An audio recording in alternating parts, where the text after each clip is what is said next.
주 예수 앞에 나아내어라. 주 우리의 친구니 무엇이나 근심하지 말고 주 예수께 아뢰라. 아멘. 계속해서 찬송가 263장 찬양하시겠습니다. 263장입니다.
참 좋으신 하나님 아버지, 감사를 드립니다.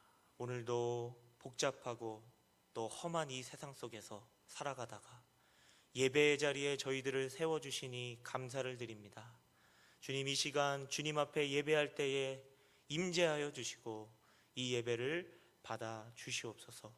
특별히 간구하옵기는 현장 예배에 함께하지 못하지만 각자의 처소에서 함께 예배드리는 모든 성도님들께도 함께해 주셔서 임재해 주시고 이 예배를 통하여 주님이 주시는 은혜를 받아 누리는 복된 시간 될 수 있도록 주님 도와 주시옵소서. 주님, 우리 모든 예린교회 성도님들을 위하여 기도합니다.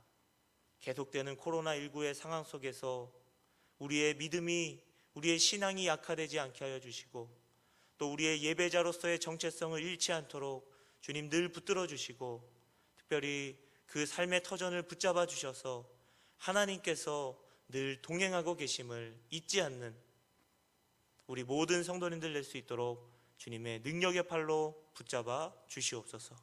이 시간 하나님의 말씀을 함께 나눌 때에 주님 우리의 영혼의 눈을 열어주시고 이 시간 선포되는 말씀을 통하여서 주님의 말씀으로 우리의 영혼이 우리의 삶이 새롭게 변화되는 귀한 시간 될 수 있도록 축복하여 주시옵소서. 감사드리며 예수님 이름으로 기도드리옵나이다. 아멘.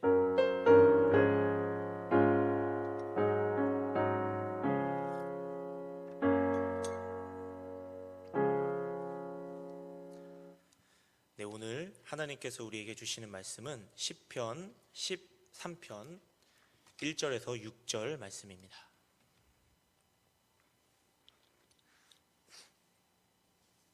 시편 13편 1절에서 6절 말씀 우리 찾아서 한 절씩 교독하도록 하겠습니다. 여호와여 어느 때까지니까 나를 영원히 잊으시나이까 주의 얼굴을 나에게서 어느 때까지 숨기시겠나이까.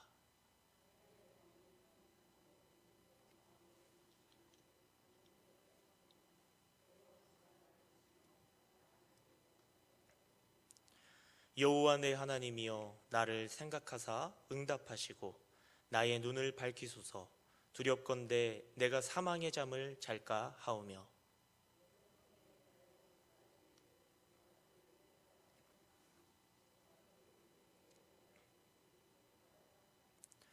나는 오직 주의 사랑을 의지하여 싸우니 나의 마음은 주의 구원을 기뻐하리이다. 내가 여호와를 찬송하리니 이는 주께서 내게 은덕을 베푸심이로다. 아멘. 네, 군대에 입대하게 되면요, 훈련소에 제일 처음에 들어가는데 훈련소에 들어가면 여러모로 참 힘든 부분이 많이 있습니다. 일단 사회에서 입던 옷부터 신발, 모자까지 모든 것들이 바뀝니다. 먹는 음식도 바뀌고 자는 장소도 바뀝니다. 모든 것이 시간과 질서에 따라 움직이고 또 개인 행동보다는 대부분 공동체 생활을 해야 됩니다. 그래서 사회에서는 대부분 자기가 하고 싶은 대로 자유와 의사대로 했는데 이제 군대에 들어가면은 윗선의 지시에 따라 움직여야 됩니다. 어떤 일을 하든지 제한 시간이 정해져 있어요. 특별히 신앙을 가진 군인이 가지게 되는 어려움이 있는데요. 성경을 펼쳐서 볼 시간도 없고 또 육체적 피곤함으로 기도를 하는 것도 어렵습니다. 신앙적인 대화를 나눌 수 있는 동료도 찾아보기 힘들어요. 무엇보다 예배를 마음껏 드릴 수 없습니다. 일주일에 딱 한 번 정해진 종교 활동 시간에만 예배를 드릴 수 있습니다. 제가 군대에 입대하고 나서 일주일이 지나도록 말씀 한 구절을 볼 수 없는 그런 시간들을 보내다가 드디어 주일이 되어서 처음 종교 활동을 가게 됐을 때 얼마나 감격이 되었는지 몰라요. 굉장히 메마른 마음이었는데 메마른 마음을 가지고 이렇게 앉아있는 중에 한 찬양 가사가 저의 마음속에 다가왔습니다. 그 찬양 가사가 이랬습니다. 나의 안에 거하라 나는 내 하나님이니 모든 환난 가운데 너를 지키는 자라. 두려워하지 말라 내가 널 도와주리니 놀라지 말라 내 손 잡아주리라. 내가 너를 지명하여 불렀나니 너는 내 것이라. 내 것이라 내가 너를 보배롭고 존귀하게 여기노라. 너를 사랑하는 내 여호와라. 굉장히 메마른 마음에 위로가 됐어요. 영적으로 육적으로 힘들고 지쳐있는 저에게 이 찬양은 굉장한 위로와 힘을 주었는데요. 나중에 알고 보니까 이 찬양은 이사야 41장 10절에 나오는 그 하나님의 약속을 토대로 만들어진 찬양이었습니다. 그렇습니다. 성도에게는요, 하나님의 약속이 주는 이 위로와 힘이 얼마나 큰지 몰라요. 우리가 고난 중에 우리에게 엄청난 힘이 되고 이겨나갈 수 있는 동력이 되는 게 하나님의 약속입니다. 그래서 성도는 하나님의 약속을 항상 기억하고 바라보는 것이 굉장히 중요합니다. 그런데 여기서 우리가 던질 수 있는 질문이 있어요. 그게 뭐냐면, 과연 하나님의 약속은 성도에게 항상 힘과 위로만 될까? 이런 질문입니다. 우리 성도님들께 한번 적용해 보세요. 하나님의 약속이 우리 성도님들께 항상 힘과 위로만 되십니까? 이에 대한 대답이 오늘 1절에서 2절 말씀에 나와 있는데요. 우리 함께 읽어보도록 하겠습니다. 1절에서 2절 말씀 같이 읽어보겠습니다. 시작. 여호와여, 어느 때까지니까 나를 영원히 잊으시나이까? 주의 얼굴을 나에게서 어느 때까지 숨기시겠나이까? 나의 영혼이 번민하고 종일토록 마음에 근심하기를 어느 때까지 하오며 내 원수가 나를 치며 자랑하기를 어느 때까지 하리이까? 자, 오늘 이 시편의 표제를 보면 다윗의 시라고 이렇게 돼 있는 것을 볼 수 있는데요. 이 시편을 쓸 당시에 그 내용을 보면 다윗은 모든 힘을 소진하고 낙담해 있었습니다.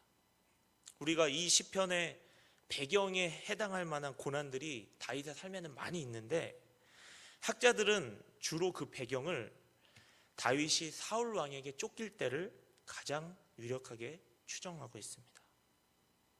다윗을 향한 사울 왕의 시기가 얼마나 컸는지는 우리가 성경을 통해 잘 알고 있습니다. 그 시기와 미움이 날로 커져서 다윗은 한동안 도망자의 신분으로 살아야 했어요. 때로는 이웃 나라에까지 도망가야 됐고, 또 그곳에서 살기 위해서 미친 채를 하는 그런 어려움도 겪어야 했습니다. 이렇게 다윗은 한동안 황폐하고 의기소침한 마음으로 살아가야 했습니다.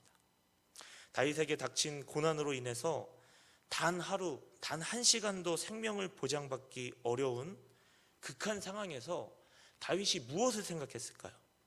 그게 1절에서 2절 말씀입니다.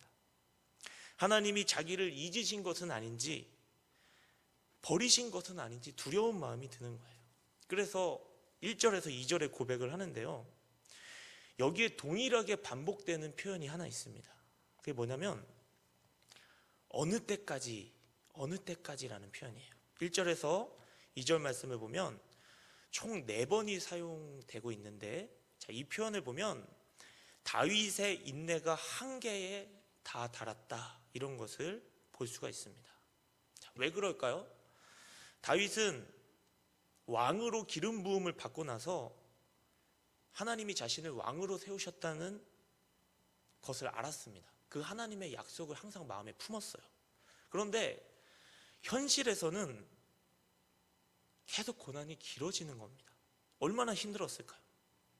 특별히 믿음의 사람 다윗은 민수기 6장 25절에 나오는 이 말씀을 기억했을 것 같습니다. 1절에서 2절 말씀을 보면 연관이 있는데요. 제가 한번 읽어드리겠습니다. 여호와는 그의 얼굴을 내게 비추사 은혜 베푸시기를 원하며 여호와는 그 얼굴을 내게로 향하여 드사 평강 주시기를 원하노라. 이 말씀을 보면 제사장의 축복인데요. 그 얼굴을 내게 비추사, 그 얼굴을 내게로 향하여 드사. 자, 이런 축복의 말씀을 항상 마음에 품으면서 여호와의 얼굴이 자기에게 비춰지기를 기다렸는지도 모릅니다. 그런데 오늘 말씀 1절을 보시면 이런 표현이 있어요. 1절 중반부에 보시면 주의 얼굴을 나에게서 어느 때까지 숨기시겠나이까? 하나님이 약속해 주셨는데 현실에서 그 약속이 보이지 않는 것입니다. 그렇습니다. 때로 하나님의 약속은요, 우리에게 의문을 주기도 하는 거예요. 그때가 언제입니까? 오늘 다윗의 경우처럼 하나님의 약속과 현실 사이에 갈등이 보일 때입니다. 좀 더 쉽게 말하면 내 삶의 어려움은 계속되고 있는데 하나님의 도움은 오지 않을 때, 이때 하나님의 약속은 우리에게 의문을 주는 거예요. 여기서 우리가 생각해 볼 것이 있습니다. 그게 뭐냐면 왜 하나님께서는 당신의 사랑하는 백성들이 너무나 급한데도 불구하고 금방 응답해 주시지 않고 오래 기다리도록 하실까? 왜 금방 응답해 주시면 좋은데 오래 기다리도록 하실까? 이 부분을 생각해 볼 수 있어요. 자, 크게 두 가지 이유가 있는데요. 첫 번째는 우리의 믿음의 성장을 위해서입니다. 금강에서 금강석을 채굴하면 바로 금이 되지 않습니다. 이 금강석은 금을 포함하고 있지만 금 외에도 다른 불순물들이 함께 섞여져 있습니다. 그래서 이 금강석 자체로는 큰 가치를 지니지 못합니다.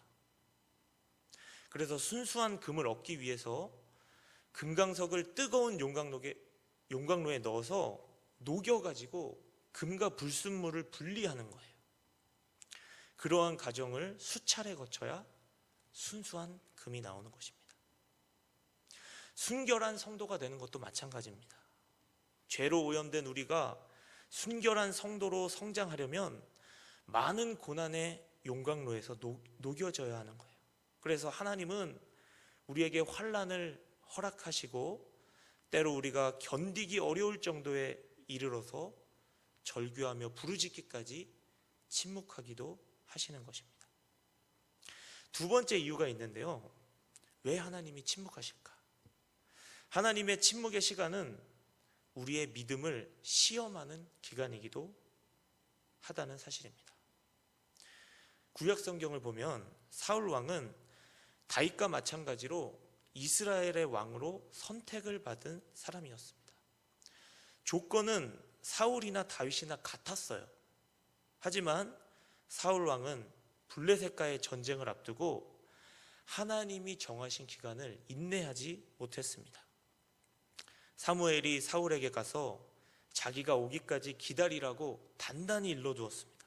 하지만 사울은 블레셋이 점점 압박하여 오고 군사들은 흩어져 가는데 사무엘이 오지 않자 자신이 스스로 하나님께 제사를 드리고 말았습니다.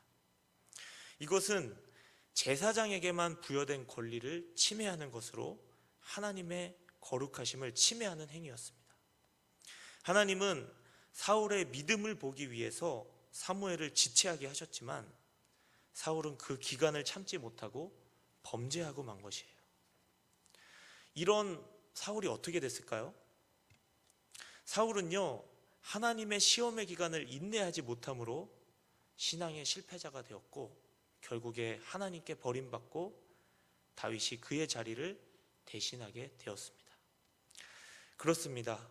때로는요, 하나님이 우리를 향해서 그 얼굴을 숨기실 때가 있어요. 그 기간은 짧을 수도 있고 길 수도 있습니다.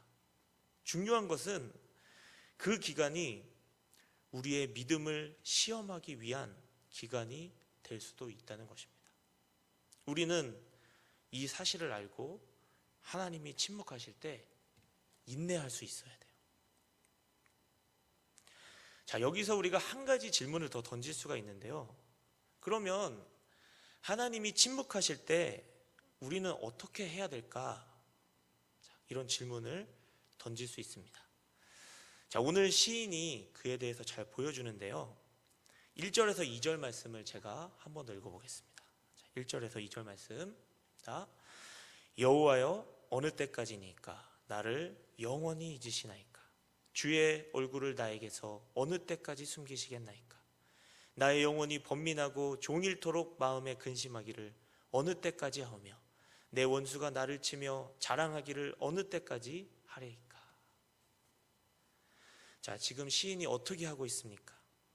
지금 시인은 자신의 연약함과 부족함과 그리고 본인 속에 있는 모든 의문들을 주님 앞에 솔직하게 말씀드리고 있습니다.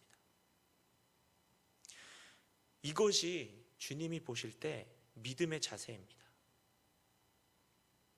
오늘 1절의 고백처럼 여호와여 어느 때까지니까 나를 영영히 잊으시나이까? 주의 얼굴을 나에게서 언제까지 숨기시겠나이까? 이런 진실한 기도를 우리 하나님께서는 소중히 여기십니다. 왜냐하면 하나님은 진실함을 기뻐하시는 분이시기 때문입니다.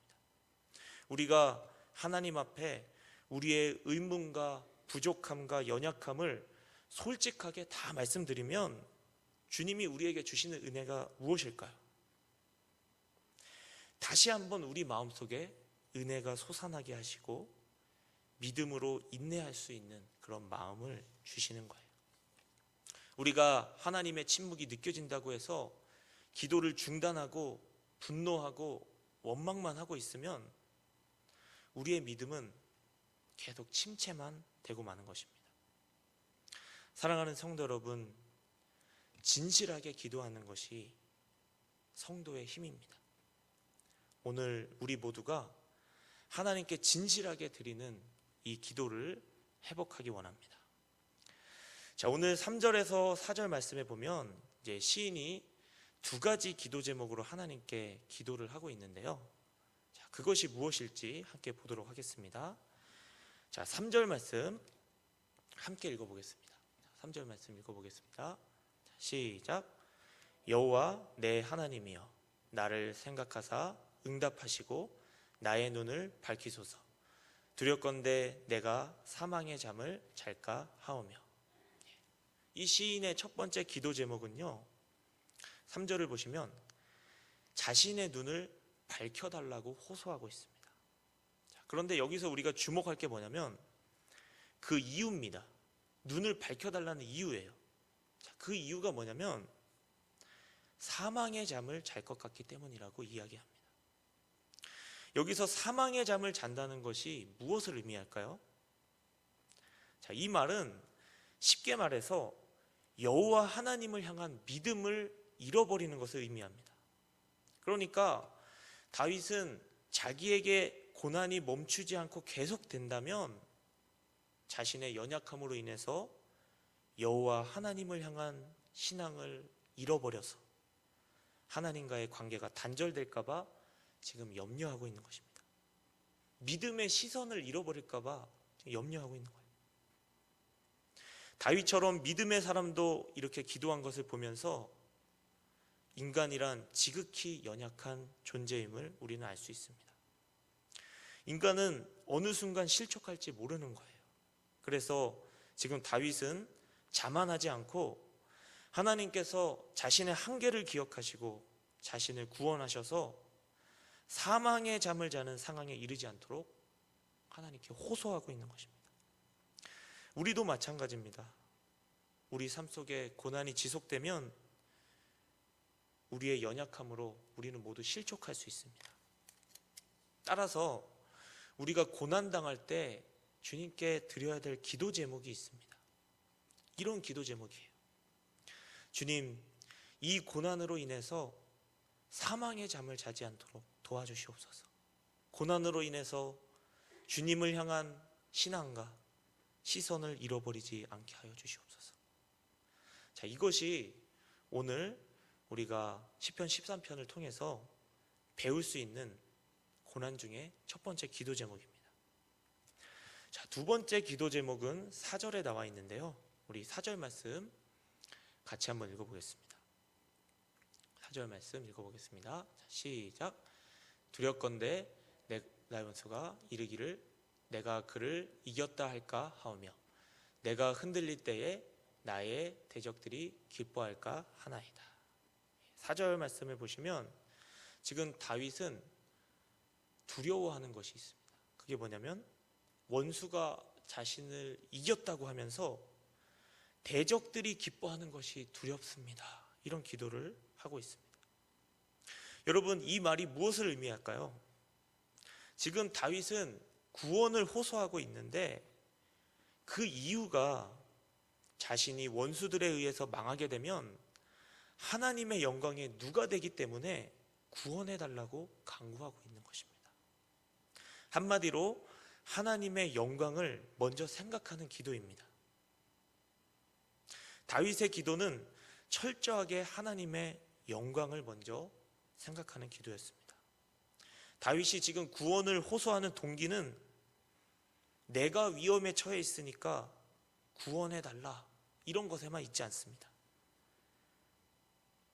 자신이 위기에 처해서 자신이 망하면 하나님의 영광에 누가 되기 때문에 자기를 구원해 달라는 그런 기도를 드리고 있는 것입니다. 이것은 같은 기도이지만 엄청난 차이입니다. 하나님께서는 당신의 영광을 먼저 구하는 기도, 당신을 기쁘시게 하는 그런 기도에 즐겁게 응답하십니다. 여러분, 우리에게 있는 자식이 우리에게 와가지고 부모를 생각하는 마음으로, 또 부모를 우선시하는 마음으로 우리에게 무언가 부탁한다고 한번 생각해 보십시오. 아마 그 부모는 자식의 그런 마음이 너무 예뻐가지고 즉시 들어주지 않고는 견딜 수 없을 것입니다. 우리 하나님의 마음도 이와 같습니다. 하나님께서도 우리가 하나님의 영광을 먼저 생각하면서 구하면 그 마음에 기쁨으로 응답해 주시는 것입니다. 바라기는 저와 여러분의 기도 속에 하나님의 영광을 먼저 생각하고 구하는 그런 기도의 마음이 있기를 원합니다. 자, 마지막으로 시인이 5절에서 6절에 이야기하고 있는 것이 있는데 그것은 확신과 소망입니다. 우리 5절에서 6절 말씀 같이 한번 읽어보겠습니다. 자, 시작. 나는 오직 주의 사랑을 의지하여 싸우니 나의 마음은 주의 구원을 기뻐하리이다. 내가 여호와를 찬송하리니 이는 주께서 내게 은덕을 베푸심이로다. 자, 여기서 탄식으로 오늘 시편 13편이 시작을 했는데 그것이 3, 4절에서 기도로 이어지고 결론은 확신과 찬송 그리고 소망으로 마무리되는 것을 볼 수가 있습니다. 여기서 우리가 주목해 볼 표현은 시인이 찬송하는 이유인데요. 6절 말씀 보시면 이렇게 말씀합니다. 내가 여호와를 찬송하리니 이는 주께서 내게 은덕을 베푸심이로다. 자, 은덕을 베푸심이로다. 이렇게 이야기하는데 개역 한글 성경을 보면 이 부분을 뭐라고 이야기하냐면 나를 후대하시기 때문이로다. 이렇게 이야기합니다.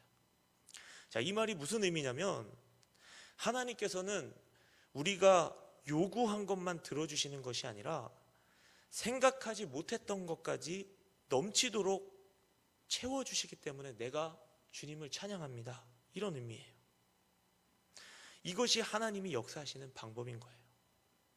특별히 우리가 성경을 보면 이 하나님의 후대하시는 사랑, 이것이 구속사에서 성취된 그런 모습을 보여주는 말씀이 있는데 로마서 5장 8절 말씀입니다. 우리 로마서 5장 8절 말씀 같이 한번 화면을 보고 읽어보도록 하겠습니다. 자, 시작. 우리가 아직 죄인 되었을 때에 그리스도께서 우리를 위하여 죽으심으로 하나님께서 우리에 대한 자기의 사랑을 확증하셨느니라.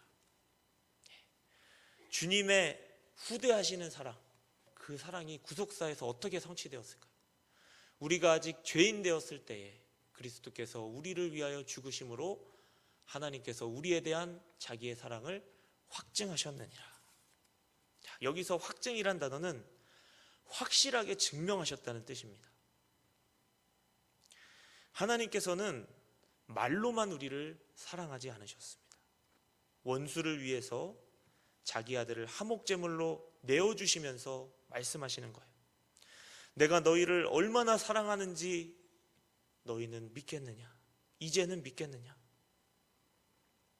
사랑하는 성도 여러분, 우리의 구원은 이런 주님의 사랑으로 주어진 것입니다.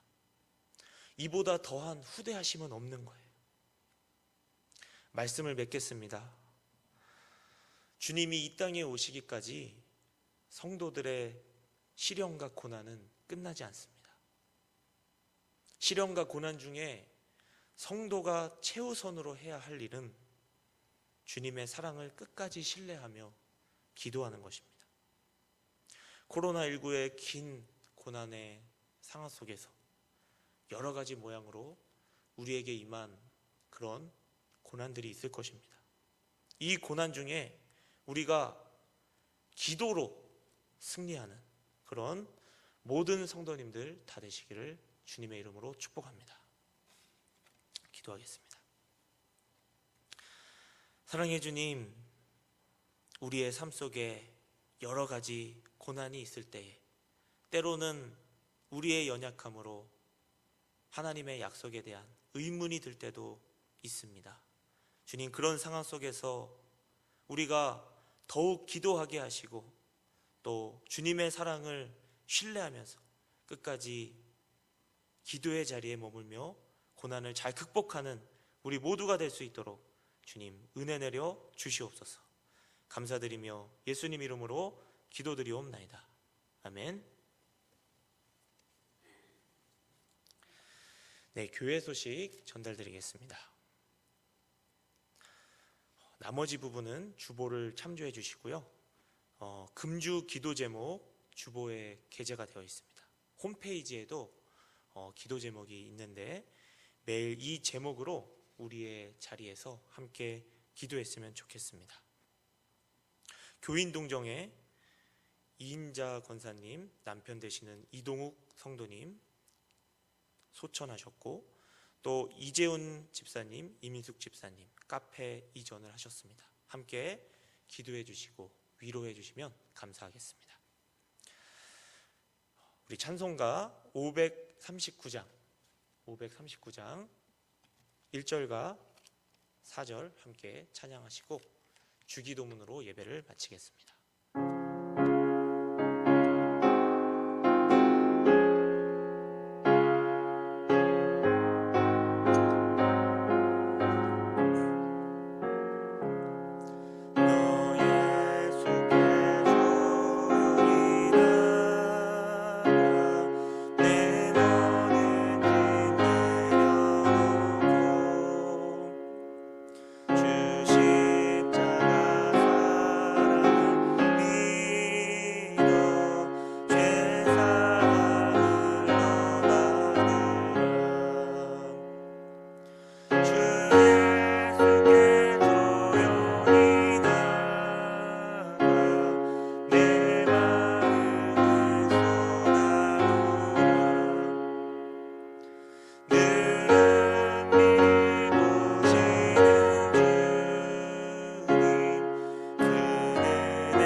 주 예수를 찾는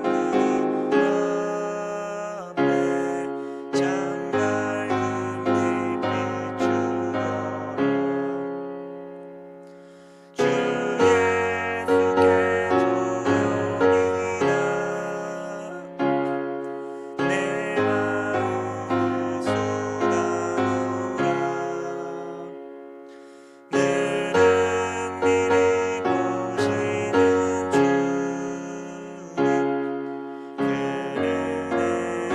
내 마음을 쏟아놓으라. 하늘에 계신 우리 아버지여, 이름이 거룩히 여김을 받으시오며 나라가 임하옵시오며 뜻이 하늘에서 이루어진 것 같이 땅에서도 이루어지이다.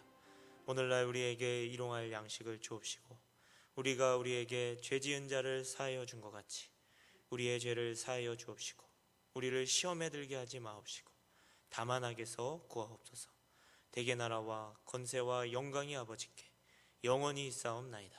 아멘.